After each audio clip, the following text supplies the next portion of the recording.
মারা গেলেন ভারতীয় অভিনেতা রাহুল অরুণোদয় বন্দ্যোপাধ্যায়। তিনি আসলে কীভাবে মারা গেলেন চলুন বিষয়টা একটু ক্লিয়ারভাবে জেনে আসি। ভারতের জনপ্রিয় অভিনেতা রাহুল অরুণোদয় বন্দ্যোপাধ্যায় অনাকাঙ্ক্ষিত মৃত্যু নিয়ে যা পুরো টলিউড ইন্ডাস্ট্রিকে স্তব্ধ করে দিয়েছে।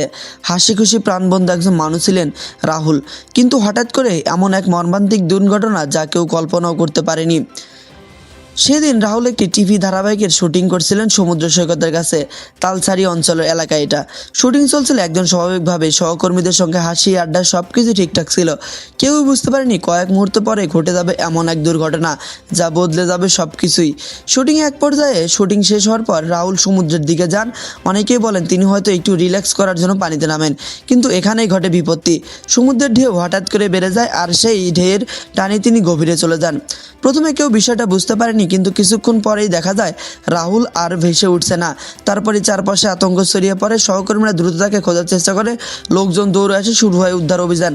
অবশেষে তাকে পানির ভেতর থেকে উদ্ধার করা হয়, কিন্তু তখন তিনি প্রায় অচেতন অবস্থায় ছিলেন। দ্রুত তাকে নিকটবর্তী হাসপাতালে নিয়ে যাওয়া হয়। সেখানে চিকিৎসক সর্বোচ্চ চেষ্টা করেও তাকে বাঁচানো যায়নি, কিন্তু দুর্ভাগ্যজনক সব চেষ্টাই ব্যর্থ হয়। চিকিৎসকরা তাকে মৃত্যু ঘোষণা করে। এই খবরে মুহূর্তেই মাধ্যমে ছড়িয়ে পড়ে পুরো ইন্ডাস্ট্রিতে।